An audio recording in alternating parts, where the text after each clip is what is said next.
Alhamdulillah yuwahidil atiyah wassalatu wassalamu ala rasulil mustafa sallallahu alaihi wasallam wa ala alihi wa sahbihi wa barik alaihi. Asyhadu an la ilaha illallah wa asyhadu anna muhammadan abduhu wa rasuluh la nabiyya ba'dah. Subhanaka la ilma lana illa ma 'allamtana innaka antal alimul hakim. Rabbi israh li sadri wa yassir li amri wahlul 'uqdatam min lisani yafqahu qawli. Pengurus Majelis Ta'lim Masjid Paripurna Al-Fajar rahimakumullah dan ibunda-ibunda kami yang hadir, mudah-mudahan kehadiran kita ini dinilai ibadah oleh Allah Subhanahu wa taala. Amin ya rabbal. Maka selalu kita bersyukur kepada Allah Subhanahu wa taala karena Allah masih memberikan kita kesehatan, umur yang panjang, dan kita sampai di tahun yang baru ini 2022. Maka ini kajian kita di tahun ini, mudah-mudahan karena dikatakan hasibu anfusakum qabla an tuhasabu. Hitung-hitunglah dirimu sebelum engkau akan dihitung. Ya. Karena hari itu dihitung oleh Allah, semuanya kelihatan. Apalagi ketika itu dikabarkan, yauma izin tuhadditsu akhbaraha. Pada hari itu bumi bercerita, tanah ini bercerita. Yauma izin tuhadditsu akhbaraha. Pada hari itu bumi bercerita tentang keadaannya. Karena kita berada di atas bumi.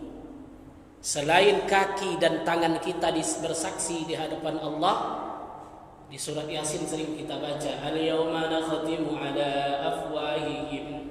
Pada hari itu mulut mereka dikunci oleh Allah.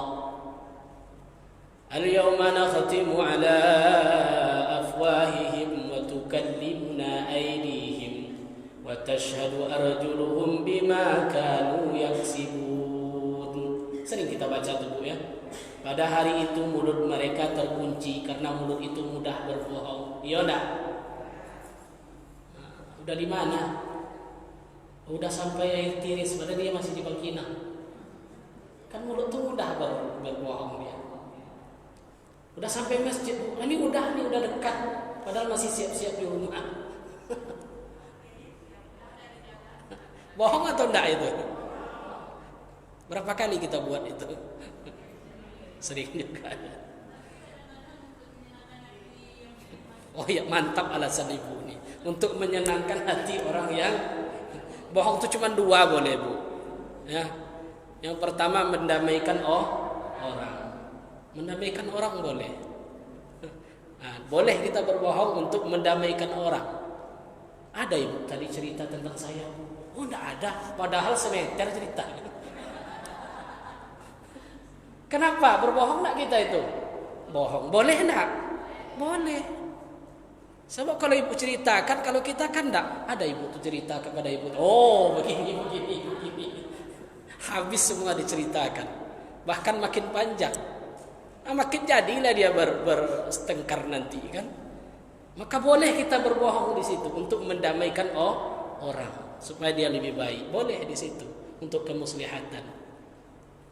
Wa tashhadu arjuluhum, kaki yang bersaksi, tangan yang berkata, kaki yang bersaksi, bima kanu yaksibun, apa yang telah mereka kerjakan.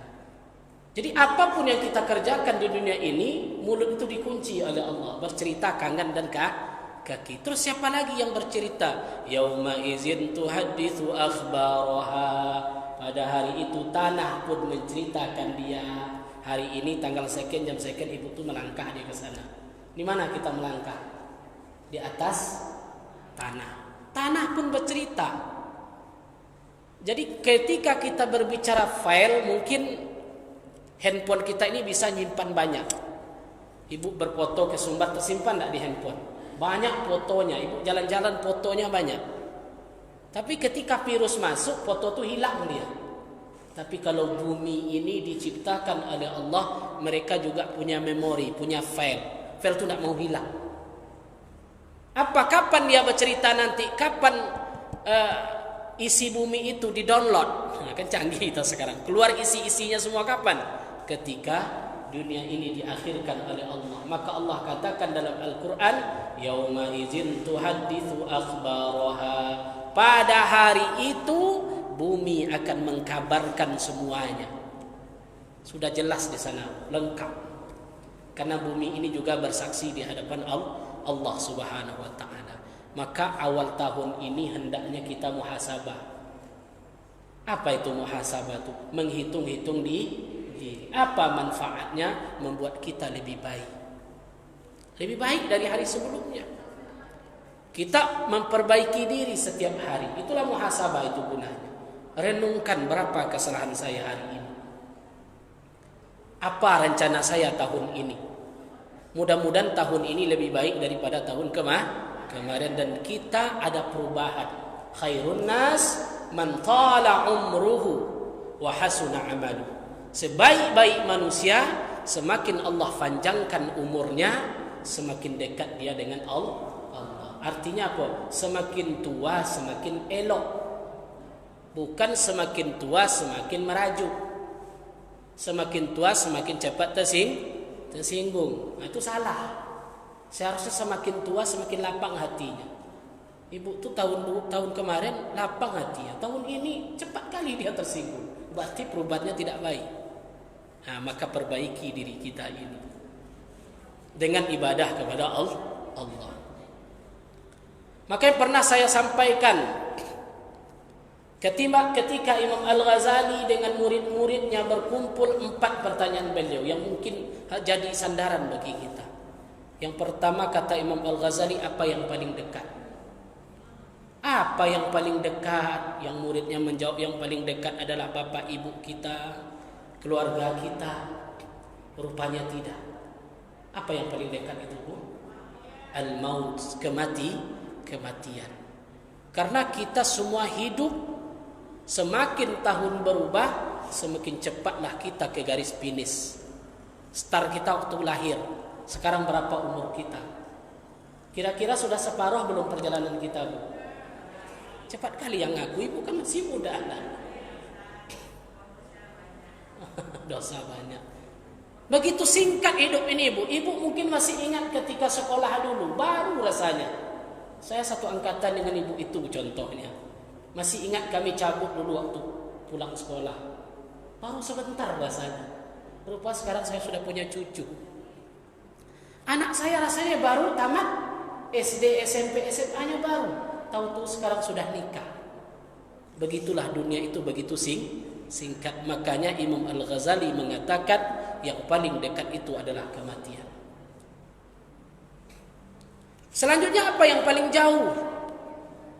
Maka Al-Imam Al-Ghazali mengatakan yang paling jauh dari kita adalah waktu yang telah berlalu. Sebab tidak mungkin kita ketemu lagi. 1 menit lewat mungkin tidak balik lagi kita ke sana. Tidak mungkin, mustahil. Maka Al-Quran itu banyak berbicara tentang waktu. Wal-lail, demi waktu malam. Wad-duha, demi waktu duha. Wal-fajr, demi waktu fajar. Wal-asr, demi masa asar sebetulnya, demi waktu. Maka Allah berfirman, bersumpah dengan waktu. Waktu itu sangat penting dalam kehidupan kita. Manfaatkan waktu kita mempunyai nilai ibadah kepada Allah Subhanahu wa taala. Maka untuk itu mudah-mudahan di tahun ini ilmu kita bertambah, ibadah kita makin bertambah kepada Allah Subhanahu wa taala. Apalagi tahun kemarin kajian kita sudah yang fardu-fardu itu sudah lengkap. Yang rukun-rukun sudah lengkap, yang sunat-sunat sudah lengkap. Khusus tentang solat itu sudah sempurna solat ibu sekarang. Kenapa dikatakan salat ibu sudah sempurna? Seluruh hukumnya sudah ibu ketahui. Betul kan? Udah setahun bu ngajinya. Ya, mulai dari airnya sampai wuduknya, sampai mandinya. Kadang lupa ya. Enggak apa-apa lupa. Yang penting mau ngaji. Dulu ibu mungkin basuh telinga rukun, rupanya enggak. Kan enggak tahu sekarang. Tertib itu rukun, wajib tertib dalam berwudu. Kemudian masuk kemarin syarat-syarat sebelum sholat. Sudah tahu kita semuanya. Rupanya kalau saya sholat mesti wudu, tak boleh ada najis, mesti menghadap kiblat. Auratnya harus dibenerin, tak boleh satu helai rambut pun keluar, dan harus masuk waktu. Kita kaji semuanya kapan waktu sholat itu masuk. Kemudian masuk kemarin rukun sholat. Itu lebih banyak lagi rukunnya. Ada 14. Mulai dari takbir sampai salam kita. Masuk kembali sunat ab'ad. Sunat yang mesti sujud sahwi. Rupanya ada sunat-sunatnya diganti dengan sujud sahwi. Masuk kepada sunat-sunat dalam sholat. Iftitah, sunat subhana rabbiyal a'la wa bihamdi, sunat. Banyak sunat-sunat yang ada di dalam solat. Masuk terakhir yang membatalkan solat. Banyak yang membatalkan solat, termasuk pura-pura batuk, tidak boleh juga. Maka solat kita menjadi batal. Maka kajian kita hari ini faslun fi salatin nafal. Pasal tentang solat sunnah.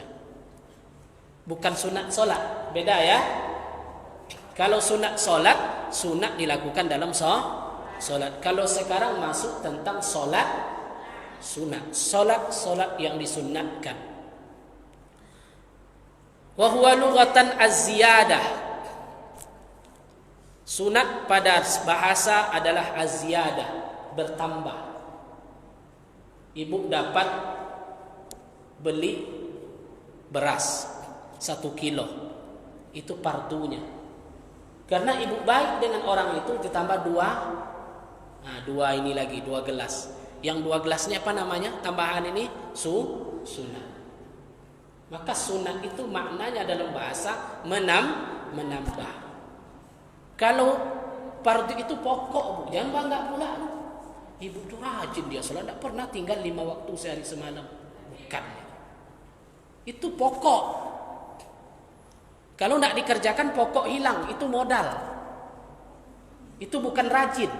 Karena itu kewajiban. Jadi jangan salut pula kita, udah taubat itu. Salat dia 5 waktu sehari semalam. Itu baru pokok. Ibarat makan itu baru nasi. Cobalah ibu sebulan tidak ada nasi, bisa kayak apa modelnya? Begitulah agama ini. Maka sunat ini disebut dengan az-ziyadah, tambahan. Kalau makan itu mau enak, harus ada gulai ayamnya. Harus ada sayur, harus ada sambalnya. Itu semua itu ziyadah, tambahan. Itu yang dimaksud dengan sunnah itu. Wa syar'an, menurut syara' apa itu sunat? Ma yusabu ala fi'lihi wa la yu'aqabu ala tarkihi. Berpahala mengerjakannya, tidak berdosa meninggalkannya. Itu sunat itu. Ditinggalkan enggak berdosa, dilaksanakan berpahala. Itu hukum fikih. Sunnah di sini bukan hadis ya, tapi sunnah dalam fikih. Maka harus bedakan wilayah fikih dengan wilayah hadis. Kalau kita tidak bisa membedakan wilayah fikih dengan wilayah hadis, dengan wilayah tauhid, maka semuanya sunnah. Itu sunnah, itu tidak sunnah. Fahami dulu konteksnya. Maka di sini perlu ilmu. Ya, ini tidak sesuai dengan sunnah. Bukan itu maksudnya. Ini sunnah, mengerjakan berpahala, meninggalkan tidak berdosa. Maka hukum fikih itu kan ada 5. Yang pertama wajib. Apa arti wajib di sini? Dikerjakan berpahala, ditinggalkan berdosa. Yang kedua haram. Apa haram? Ditinggalkan berpahala, dikerjakan berdosa. Yang ketiga sunat. Apa itu sunat? dikerjakan berpahala, ditinggalkan tidak berdosa. Yang keempat makruh, dikerjakan tidak berdosa tapi dibenci, ditinggalkan dapat pahala. Yang kelima jawaz, harus. Apa makna harus ini? Dikerjakan tidak apa-apa, ditinggalkan enggak apa-apa juga. Nah, itu namanya harus. Jawazun. Tidak ada konteks hukum di situ. Maka yang kita kaji hari ini adalah sunat. Dikerjakan berpahala, ditinggalkan tidak berdosa. Sebagian orang menyebut sunat itu dengan tatawwu, ibadah tatawwu. Ada yang menyebut dengan sunnah. Ada yang menyebut dengan mandub. Ada disebut dengan mustahabun, dituntut untuk mengerjakannya. Wa thawabul fardhi yaqtuluhu bi 70 darajah. Pahala solat fardu lebih utama pahalanya 70 kali daripada solat sunat. Berapa kali lipat pahala solat fardu? 70 kali daripada solat sunat. Maka ketika Nabi mengatakan solat sunat sebelum subuh lebih baik daripada dunia dan isinya, kan mantap itu. Solat sunatnya saja begitu, berarti solat fardunya lebih dari 70 kali dunia dan isinya. Nah, begitulah fadilahnya solat sunat sebelum subuh tadi. Wa syuri'a likay la naqsal faraid, disyariatkan solat sunat ini untuk menyempurnakan solat fardu. Yang mana tahu solat fardu itu enggak sempurna. Ya, ada kurang-kurangnya, khusyuknya kurang. Ya, ada yang tinggal atau solat lagi marah sama suami. Kan lain tuh Bu ya. Habis marah sama suaminya, azan orang solat lagi. Allahu Akbar. Perasaan dalam tuh takut cambuk itu kan. Sah enggak salatnya? Sah kan? Asal tidak membatalkan salat. Karena soal hati itu urusan manusia dengan Allah. Bukan urusan kita, urusan manusia dengan Allah Subhanahu wa taala. Maka yang kurang-kurang tadi apa yang melengkapinya? Sunat tadilah. Bagaimana kita perbanyak solat sunat. Maka di sini disebutkan disyariatkan untuk menyempurnakan yang kurang-kurang dalam solat fardu kita. Dan lain dari itu supaya kelak di akhirat sebagai pengganti solat fardu yang terlanjur telah ditinggalkan karena lupa, bukan karena sengaja. Kalau sengaja gimana Bu solatnya? Wajib qadha. Ya, kalau solat tinggal. Tapi kalau solat karena lupa enggak mesti diganti. Kenapa? Karena lupa itu tidak ta'alluq hukum. Nah, tidak ta'alluq hukum. Jadi puasa sama ibu puasa lupa makan siang tuh makan ibu karena awal Ramadan kita lupa. Pas pula dalam tudung nasi itu ada ikan goreng malam tadi. Makan kita. Habis minum, alhamdulillah. Oh, puasa saya rupanya. Wajib enggak diulang puasanya? Enggak wajib. Kenapa? Lupa. Lupa enggak tahu hukum. Maka sering-seringlah lupa kalau puasa. Beruntung kita kan. Nah ini, kalau lupa enggak tahu hukum dia. Was-salatu afdalu ibadatil badan ba'da syahadain. Salat adalah ibadah paling utama. Ibadah badan setelah syahadat. Karena rukun Islam itu yang pertama syahadat, yang kedua salat. Wa farduha afdalul furud. Fardu salat yang paling afdal fardunya. Yang wajib-wajib itu apa? Salat, puasa, zakat, haji. Yang paling afdal wajibnya apa? Salat. Berarti salat itu lebih daripada ibadah haji. Fadilahnya. Kenapa? Karena dia ibadah badan setelah syahadat. Wa nafluha afdalun nawafil. Salat sunat lebih afdal daripada sunat-sunat lainnya. Lebih afdal daripada sunat-sunat lainnya. Karena salat ibadah yang paling afdal. Maka perbanyaklah salat sunat. Ini motivasi kita Bu. Sunat yang paling afdal itu sunat apa? Salat. Nah itu. Kalau zakat sunatnya apa? Sedekah. Berarti lebih afdal salat, ibadah badan kita. Karena dia setelah syahadat. Wa yali as-shaum, setelah itu puasa Ramadan paling afdal. Fal hajj, ibadah haji. Faz zakat, setelah itu baru zakat. Pokoknya zakat terakhir dalam tingkatan-tingkatan ibadah yang paling afdal. Pertama salat, yang kedua puasa, yang ketiga haji, yang keempat zakat. Inilah fadilah ibadah yang digambarkan di dalam kitab ini. Ma jazaba bihi ba'dahum, yang telah dimantafi oleh sebagian ulama, dan ini memang ada khilafiyah. Sebagian ulama mengatakan lebih afdal puasa sunat daripada salat sunat karena pengerjaannya lebih berat. Kerjanya lebih berat. Ma'al iktisar 'alal akad minal akhar, wa illa, kalau tidak dalam keadaan seperti itu, pasaumu yaumin afdalu min rak'ataini, puasa sunat satu hari lebih afdal daripada salat sunat dua rakaat. Kenapa tuh, Bu? Karena lebih berat. Ibadah tuh semakin berat, semakin fadilahnya besar. Mana berat puasa satu hari daripada ibadah salat dua rakaat? Puasa satu hari. Maka di sini sebagian ulama mengatakan demikian. Wa salatun nafli kismani, salat sunat itu ada dua macam. Ada berapa macam, Bu, salat sunat? Ada dua macam. Kismun la tasunnu lahul jamaah, satu tidak disunatkan berjamaah, satu lagi disunahkan berjamaah. Ada contohnya, tarawih sunat sendiri atau jamaah? Hari raya salat sunat atau tidak? Salat sunat. Lebih jamaah atau sendiri? Lebih jamaah. Tapi karena pandemi kemarin ada juga salat sendiri. Itu ada sebab namanya. Ya, maka ada sebagian salat itu dianjurkan berjamaah, ada yang dianjurkan sendiri. Jadi dua bagian salat sunat itu. Salat sunat berjamaah, salat sunat tidak berjamaah. Apa itu salat sunat yang tidak jamaah? Yang pertama, salat sunat rawatib 2 rakaat sebelum asar.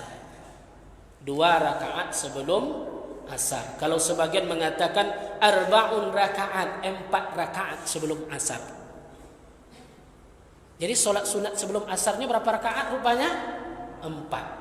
Tapi jarang yang bisa kita lakukan. 2 rakaat kebanyakan. Di kitab ini yang afdal itu 4 rakaat sebelum asar. Wa arba'un qabla zuhur, 4 atau 2 rakaat sebelum zuhur. Nah, ingat nih, ini rawatib semua nih.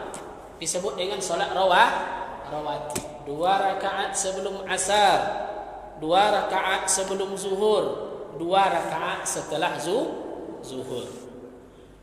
Wa rak'atan ba'dal maghrib, 2 rakaat setelah maghrib. Wa nuniba wasluhuma bil fardi, di sini disunnahkan pula agar melakukannya dengan salat maghrib dan tidak berarti kelengan fadilahnya. Salat sunat untuk maghrib itu hendaknya dipercepat. Makanya wirid setelah maghrib itu agak pendek. Ya, beda dengan salat subuh. Karena tidak ada lagi, maka ada di sana tahlilan. Kan banyak itu yang dibaca-baca. Tapi kalau maghrib waktunya singkat. Maka jangan lamakan antara solat maghrib dengan solat sunat ba'diyah maghrib. Nah, begitu. Wa rak'atan khafifatan, sunnah salat 2 rakaat sesudah salat isya dengan rakaat yang cukup pendek. Setelah isya itu cukup pendek saja.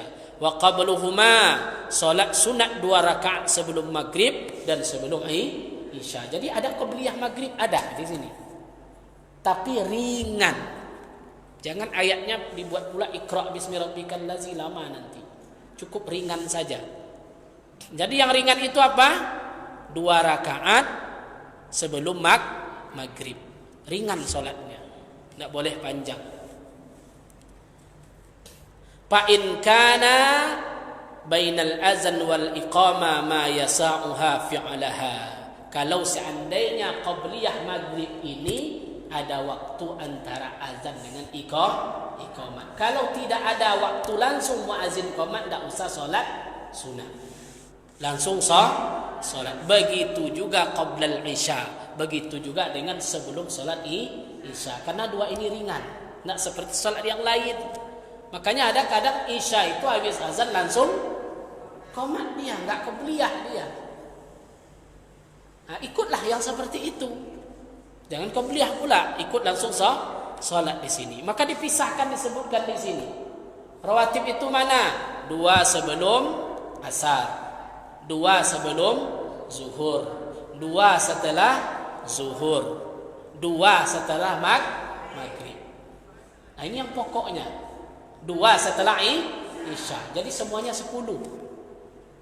Berapa semuanya? 10 rakaat. Apa yang 10? Coba kita hitung. 2 sebelum asar, 2 sebelum zuhur, 2 sebelum zuhur, 2 setelah zuhur, 2 setelah maghrib, 2 setelah isya. 10 rakaat. Ini pokok rawatib. Ya, 2 sebelum wa rak'atani qabla subhin. Sunnah solat 2 rakaat sebelum solat subuh. Ya, sunnah salat 2 rakaat sebelum maghrib dan sebelum isya jika ada waktu antara azan dan iqamat cukup untuk melakukan solat 2 rakaat, hendaklah dilakukan. Kalau tidak cukup, maka dia langsung solat fardu dan boleh ditunda setelah solat fardu. Jadi ibu nak sempat solat qabliyah isya, boleh setelah solat sunat tu boleh diqadha. Niatnya apa tadi? Sengaja aku solat sebelum isya. Boleh. Di sini disebutkan boleh supaya ditunda setelah solat fardu. Maghrib ibu nak sempat solat sebelum maghrib, boleh dilakukan setelah maghrib. Berarti ibu setelah ba'diyah buat qabliyahnya.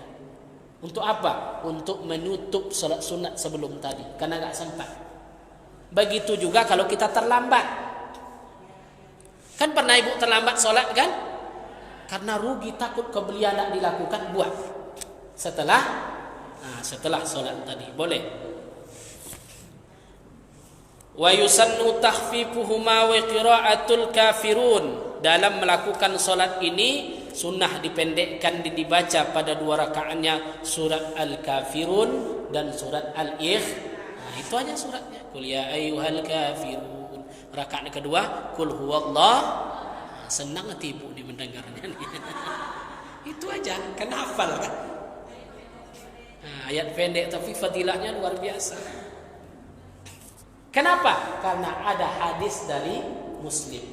Salat sunat rawatib katanya 2 ayatnya. Rakaat pertama Al-Kafirun, rakaat kedua Al-Ikhlas. Itu ada hadisnya. Enak kita melakukannya. Tak usah baca alam yakunil lazi ayatnya, nak sempat kita solat nanti. Wa warada aidan, tersebut pula bahawa yang dibaca di sini adalah sekali-kali surat Al-Insyirah dan Al-Fil. Alam nashrah laka sadrak. Panjang atau pendek itu? Agak panjang, teman, tak panjang. Yang kedua, alam tarakai. Jadi sama awal ayatnya, Bu. Begitulah indahnya Al-Quran. Sekali-sekali ayat kita apa? Qul, pangkalnya. Qul yang pertama, qul ya ayyuhal kafirun. Qul yang kedua, qul huwallahu ahad. Sekali-sekali pakai alam. Yang pertama, alam nashrah laka sadrak. Rakaat kedua, alam tarakai. Begitulah indahnya Al-Quran. Maka ulama-ulama pun mengatakan seperti itu. Dalam solat-solat sunat, pakailah ayat yang seperti tadi. Alam nashrah dengan alam tarakai. Wa inna man dama ala qira'atihi ma fima zalat anhu illatal bawathir. Barang siapa mendawamkan membaca 2 surat alam tadi dalam solat-solat sunat sebelum subuh, maka lenyaplah daripadanya penyakit bawasir. Bawasir itu apa tu? Ambayan. Besar fadilahnya, Bu. Jadi tidak salah Al-Quran ini sebagai obat. Ustadz mana dasarnya ini? Ulama yang menyebutkan salah satu orang yang tidak terkena oleh ambayan tadi, wirid dia solat fajarnya apa? Alam nasrah dengan alam tarakai. Hafal nggak ibu ayatnya? Amalkan besok qabliyah subuh. Biasanya apa ayatnya bu? Qul ya dengan qul Allah. Kalau enggak inna a'tai lebih pendek ya. Nah, kalau enggak wal asri. Sama kita tuh bu, saya juga begitu. Ayat-ayat pendek. Rupa bertambah ilmu kita hari ini. Kalau ibu qabliyah subuh, lebih afdal baca surat Alam Nashrah dengan Alam Tarakai. Insya Allah dalam kitab ini ketika itu diwiridkan, terhindar dia illatul bawashir, dari penyakit ambayan. Di mana hikmahnya kita tidak tahu. Tapi yang jelas ayat salat Al-Quran itu untuk kesehatan. Sama kayak salat tasbih yang ibu amalkan. Kan kita salat tasbih itu luar biasa bu. Salut saya majelis ta'lim Al-Fajar ini membuat wirid. Berarti tiap bulan ya kita salat tasbih. Padahal kadang orang mengerjakan sekali setahun. Setiap hari raya ibu mengerjakan satu kali sebulan, luar biasa. Apa fadilah tasbih tadi? 2 rakaat kita 150 tasbih. Subhanallah walhamdulillah wa la ilaha illallah wallahu akbar. 2 rakaat ibu baca 150 kali. 4 rakaat berarti kita baca 300 kali. Setelah penelitian, rupanya persendian kita ini sebanyak 300 buah. Makanya jemaah majlis ta'lim Al-Fajar ini jarang yang kena encok. Karena dilumas terus dengan salat tasbih. Sehat-sehat semuanya. Saya kena juga Ustaz. Itu memang kotor makan itu. Tapi tetap kita semangat dengan salat tasbih tadi. Karena para ulama mengatakan tasbih inilah sebagai pelumasnya. Pelumas bu ya. Sama kayak minum apa tuh, kan ada yang untuk tulang-tulang itu. Minum apa tuh? Ada yang tahu nama obatnya? Apa namanya bu? Kalsium. Ya kalsium untuk tulang. Kayak pelumas itu enak digini-ginikan. Kenapa? Senang ibu jalan kaki ke sana ke sini. Kenapa? Rupanya dia rajin sholat tasbih, tapi betul-betul dilakukan bukan dengan hati mendongkol. Ini rukuk lama kali imam ini, tak tegak-tegak. Pas sujudnya subhanallah walhamdulillah wa la ilaha. Berapa kali sujud baca? Udah pusing saya, imam tak naik-naik itu. Enggak makbul lah dia. Salatnya itu betul-betul dinikmati, ya. Karena ketika sujud lama itu darah itu turun dia ke otak kita. Maka segarlah dia ketika itu. Ya. Begitulah. Salut juga. Ya taklim-taklim di tempat lain tidak ada saya tengok. Ini ada salat tasbih luar biasa ustaznya dengan ibu-ibu. Mudah-mudahan disehatkan oleh Allah Subhanahu wa taala. Dan itu dilanjutkan. Ini tradisi yang baik. Tetap dilanjutkan salat tasbihnya. Ibu, sejak Ustaz almarhum Ali Akbar ya yang jalan musyawarah. Masya Allah, mudah-mudahan almarhum mendapatkan tempat yang lapang di sisi Allah. Amin ya rabbal alamin. Fayusannul jam'u fihi ma bainahunna. Maka dilakukan Nabi demi menampakkan apa yang biasa dilakukan Nabi, maka sunnah membaca semua surat di atas. Apa tadi? Sekali-sekali Al-Kafirun dengan Qul Huwallahu, sekali-sekali Alam Nashrah dengan Alam Tarakai. Kenapa? Karena Nabi baca ayat ini. Jadi ulama itu tentu dia mengambil. Ya, setiap solat sunat yang dibaca Qul ya ayyuhal kafirun, Qul huwallahu ahad. Kemudian Alam Nashrah dengan Alam Tarakai. Ini dibaca, diwiridkan dalam setiap solat sunat.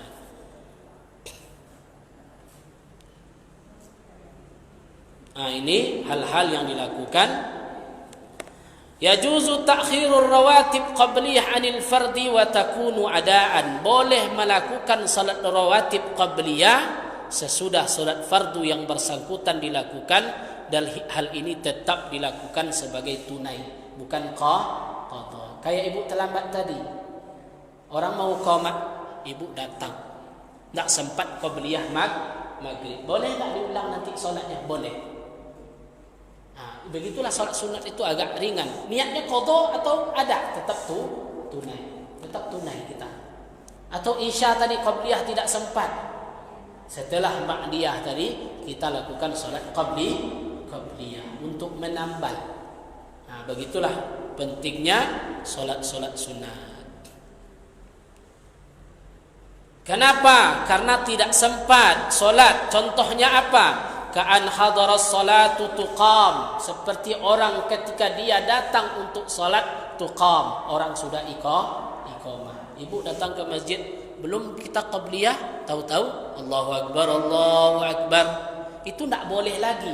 Wa takrahun, makruh hukumnya solat sunat. Maka dia dikasih ada waktu.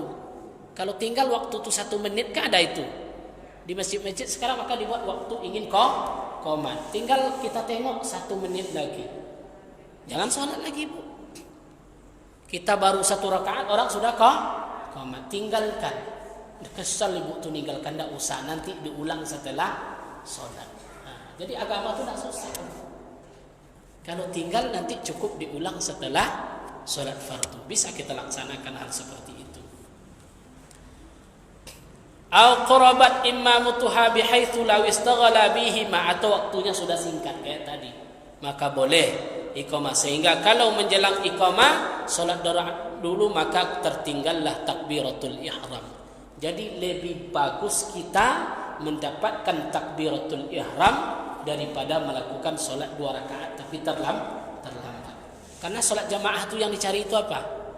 Takbir setelah imam. Allahu Akbar, Allahu Akbar. Inilah yang kita cari. Ini tidak, kalau kita nanti solat rawatib qabliyah, orang sudah qomat, imam sudah al-fatihah, kita baru berdiri lagi untuk takbir, maka tinggalkan solat sunat tadi. Menutupnya gimana? Setelah solat selesai boleh kita lakukan dengan tunai juga, tidak apa-apa. Subuh boleh, karena tidak ada lagi solat setelah solat sunat subuh, tapi boleh dilakukan karena niatnya qabliyah. Niatnya qabli, jangan niatnya ba'diyah. Jangan niatnya ba'diyah, karena terhitung dia qabliyah di situ. Kan amal itu tergantung niat kita. Ba'diyah enggak boleh. Enggak boleh, sama kayak hukum datang salat tahiyatul masjid. Enggak, karena kita melakukan, makanya ini jangan dijadikan semacam kelapangan dalam ibadah. Apa yang saya maksud ke lapangan? Sejak dapat ilmu dari ustaz tu tak pernah dia datang cepat ke masjid lagi. Kenapa? Kan ini darurat ini, Bu. Jangan jadikan ini patok. Kadang ngaji fikih itu kadang-kadang buat celah tu inilah bahaya. Gampang itu buat nanti setelah subuh. Bukan itu maksudnya. Ini faktor yang tidak disengah. Paham Ibu tu? Tak mungkin kalau kebiasaan begitu nanti aneh pula kan. Banyak yang solat setelah solat subuh. Jangan salah tangkap kaji. Tak boleh kita salah menangkap kaji. Sama dengan hukum membasuh telinga dalam wudu, apa hukumnya? Sunat. Ibu tu sejak tahu dia sunat, tak pernah dia basuh lagi telinga. Itu salah dalam memahami kaji. Ini ketika orang darurat. Contoh apa? Orang mau azan, ibu sakit perut, terlambat datang ke masjid. Dan ibu selalu mendawamkan qabliyah subuh. Istilahnya apa? Tak pernah dia meninggalkan qabliyah subuh. Tapi kalau memang tak pernah dia qabliyah subuh, kan aneh juga seperti ini. Ini supaya mengobati ketika kita terbiasa solat qabliyah subuh, ada waktu kita tidak sempat, maka boleh dilakukan setelah solat tadi. Bisa dipahami, Ibu?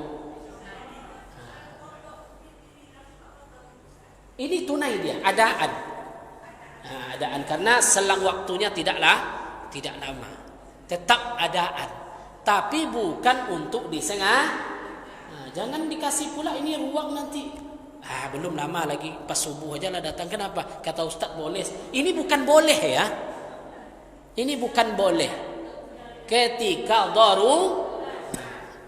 jangan salah paham. Ini kajinya kalau salah-salah tangkap bahaya.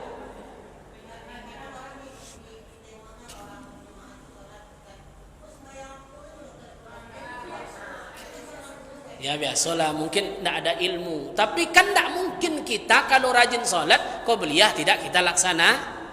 Kan tidak biasa kita qobliyah itu. Pas orang azan kita wudhu pasti qobliyah dulu kita. Ini kenapa terjadi seperti ini? Karena kita memang ada uzur, tidak sempat, atau kebangun kesiangan, atau kita datang di masjid orang sudah dan kebiasaan kita qobliyah. Memang kita biasa melakukan qobliyah. Kalau tidak biasa kita melakukan qobliyah, tiba-tiba qadha untuk apa? Tiba-tiba rajin ibu tuh ba'diyah jadinya kan? Nggak tepat juga tuh. Jadi ini untuk darurat. Kalau disebut di sini kalau tidak sempat sebelum subuh, maka lakukanlah setelah subuh dilaksanakan. Paham Bu ya? Ini kajiannya, ini harus kita pahami dulu. La taqdimul ba'diyah alaihi, tidak boleh melakukan salat rawatib ba'diyah sebelum fardu yang bersangkutan dilakukan. Kalau ba'diyah mesti salat dulu. Tidak ada qada-qadanya karena salat sudah selesai.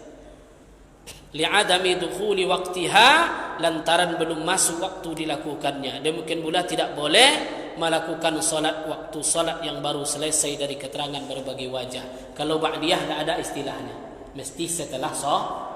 Kalau qabliyah, kalau darurat, kalau nak melakukan juga boleh dilakukan. Kalau tidak apa-apa. Karena ini masalah sunat. Ini hukum.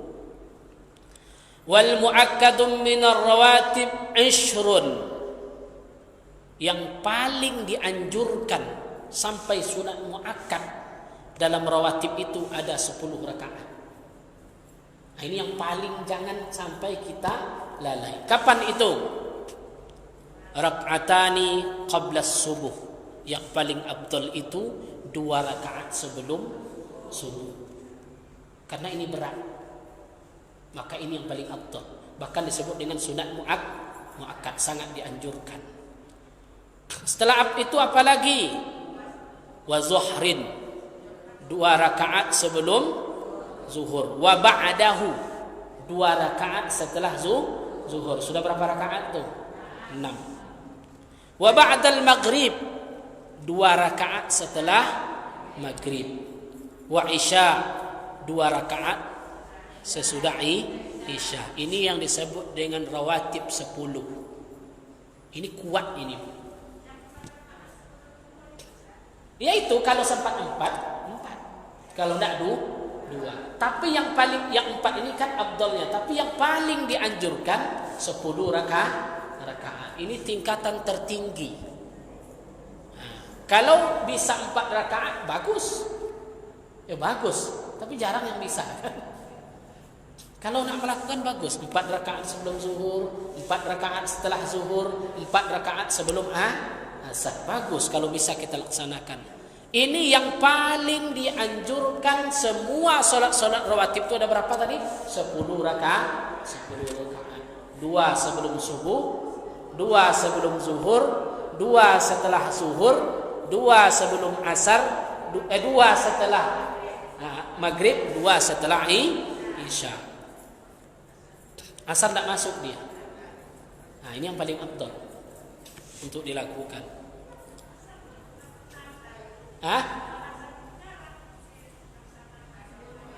Iya, asar jarang ya. Makanya yang itu 10 dibuatnya. Tingkatannya itu, yang pertama 2 sebelum subuh, 2 sebelum zuhur, 2 setelah zuhur, 2 setelah maghrib, 2 setelah isya. Ini yang sangat dianjurkan. Yang lain-lain itu kalau dilakukan bagus. Makanya kalau ada sebagian masjid kan nggak ada qoblal maghrib kan nggak ada. Habis qomat dia langsung, habis azan langsung iqamah dia. Cukup itu saja dulu. Besok baru masuk salat sunat yang kedua, witir. Banyak lagi tuh, ada witir, ada tarawih. Yang ini kita bahas dulu masalah rawatib. Jadi salat sunat yang tidak berjamaah yang pertama apa tadi? Salat sunat rawatib. Berapa salat sunat rawatib tadi? Itu yang palingnya. Banyak, 4 sebelum zuhur, 4 setelah zuhur, 4 sebelum asar, 2 sebelum maghrib, 2 setelah maghrib, 2 sebelum isya, 2 setelah isya, 2 sebelum subuh. Nah ini semuanya. Cuman di antara itu yang paling dianjurkan sunatnya ada 10 rakaat. 2 sebelum subuh, 2 sebelum zuhur, 2 setelah zuhur, 2 setelah maghrib, 2 setelah isya. Teramalkan 10 rakaat itu luar biasa. Ya. Itu komitmen kita. Mudah-mudahan kita bisa mengamalkan. Karena berat. Kadang 2 sebelum zuhur tinggal. Yang paling sering kita lakukan apa? 2 setelah itu yang paling sering itu. Karena ringan. Iya kan? Hendaknya mudah-mudahan ini bisa. Kalau ada pertanyaan dipersilahkan. Ya, silakan Bu.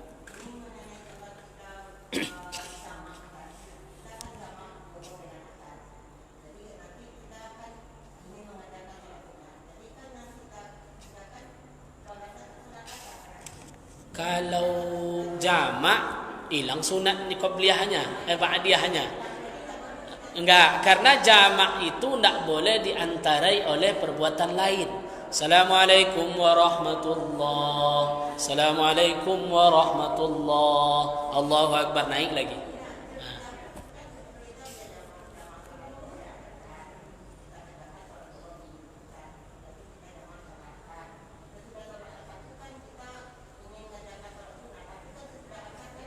Tak boleh lagi.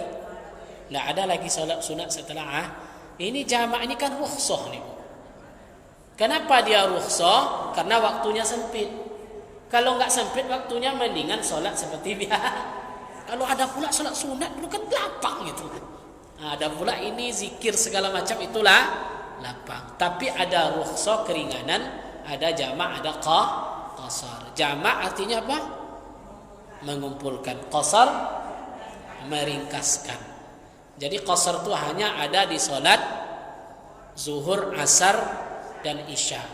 Jamak berkawan dia, zuhur kawannya asar, maghrib kawannya isya. Jangan jamak semuanya. Ada pula yang salat maghrib jamak dengan apa? Asar kata, salah itu. Enggak ada ilmunya. Karena ada kawan dia. Zuhur itu kawannya asar, maghrib dengan isya. Berkawan dia. Tarik asar ke zuhur, jamak taqdim. Tarik zuhur ke asar, jamak takhir. Tarik isya ke maghrib, jamak taqdim. Tarik maghrib ke isya, jamak takhir. Ibu di jalan Allahu Akbar, Allahu Akbar, azan maghrib. Perjalanan lebih dari 16 parsakh atau 90 kilo. Orang azan, kita mau cepat, ya udah salat saja di rumah nanti. Sengaja aku salat maghrib 3 rakaat jamak takhir karena Allah Taala. Niatnya di waktu maghrib. Kerjakan kapan? Di waktu isya. Gampang rukhsah kita dapat. Tidak usah salat maghrib lagi. Karena sampai di rumah nanti boleh kita salat maghrib setelah salat isya. Habis ibu laksanakan salat isya, langsung disambung, tidak boleh diantarai. Itu jamak qasar. Tapi babnya ada khusus nanti ibu. Ini semangat kali kalau jamak qasar dikaji. Iya. Dapat kita rukhsahnya kan? Iya, di situ ketika perjalanan ini bagus. Tapi ada 5 syaratnya. Apa-apa saja tunggulah episodenya. Baik, ya silakan Bu.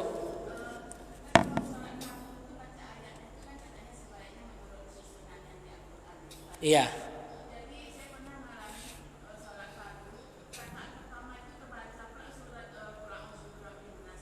Mm-mm. Iya. Kalau dapat ibu 2 pahala kan. Kalau auzubillahi minas tidak apa-apa, salat sah. Ya. Tapi harusnya Al-Qur'an itu diurut dari atas.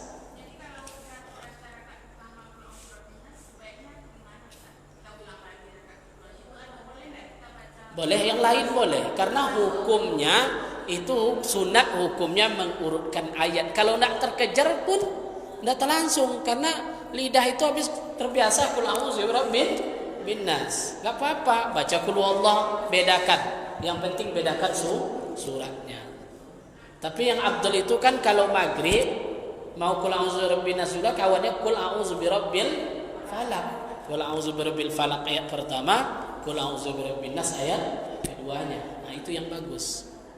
Nah, begitu. Sah salat ibu, sah. Afdal disitulah kekurangannya. Kenapa dibalik? Nah, itu. Yang salat tetap sah. Karena ini hanya hukum masalah sunnah. Tapi ada amalan wirid tadi yang bagus. Saya udah lama nggak ngaji ini, di sini saya ingat kembali, rupanya alam nasyrah dengan alam tarokai. Bagus itu diamalkan dalam qabliyah subuh. Mudah-mudahan. Baik ibu-ibu sekalian, sudah 5:30. Mudah-mudahan bermanfaat kajian kita hari ini dan diberkahi oleh Allah Subhanahu wa taala. Al-Fatihah. Bismillahirrahmanirrahim. Alhamdulillah. Ar-Rahmanirrahim. Maliki yaumiddin. Iyyaka na'budu wa siratal ladzina ghairil maghdubi 'alaihim waladdallin. Na'udzu billahi minasy syaithanir rajim. Bismillahirrahmanirrahim. Alhamdulillahi rabbil alamin. Wassalatu wassalamu ala asrafil anbiya'i wal mursalin wa ala alihi wa sahbihi ajma'in. Allahumma arzuqna ilman nafi'ah wa rizqan tayyibah wa amalan mutaqabbalan ya Allah ya rabbal alamin. Allahumma antas salam wa minkas salam wa ilayka ya'udus salam. Fahayyina rabbana bis salam wa adkhilna al jannata darus salam ya Allah ya zul jalali wal ikram. اللهم اغفر لنا ذنوبنا ولوالدينا ولمعلمنا ولجميع المؤمنين والمؤمنات والمسلمين والمسلمات برحمتك يا أرحم الراحمين. اللهم تبنا في التيسير فإن التيسير عليك يسير يا نعم المولى ونعم النسير. نسألك اليسر والمؤافة في الدنيا والآخرة إنك على كل شيء قدير. اللهم لك الحمد وإليك المستكى وبك المستغاث وأنت المستعان ولا حول ولا قوة إلا بالله العلي العظيم. ربنا هب لنا من أزواجنا وذرياتنا قرة أعين واجعلنا للمتقين إماما. ربنا آتنا في الدنيا حسنة وفي الآخرة حسنة وقنا عذاب النار وأدخلنا الجنة مع الأبرار يا عزيز يا غفار يا رب العالمين. اللهم اختم لنا يا الله بالسعادة ولا تختم علينا يا الله بالشقاوة. سبحان ربك رب العزة عما يصفون وسلام على المرسلين والحمد لله رب العالمين. Demikian ibu-ibu sekalian yang berbahagia, mudah-mudahan Allah memanjangkan umur kita. InsyaAllah kita sambung lagi kajian kita, masuk rakaat solat sunat yang kedua, kita bahas tentang solat witir. Nah, jadi untuk rawatib sudah selesai ya, kita laksanakan insyaallah. Kita sambung besok dengan tata cara salat witir. Mudah-mudahan bermanfaat. Wallahu muwaffiq ila aqwamit thariq. Assalamualaikum warahmatullahi wabarakatuh.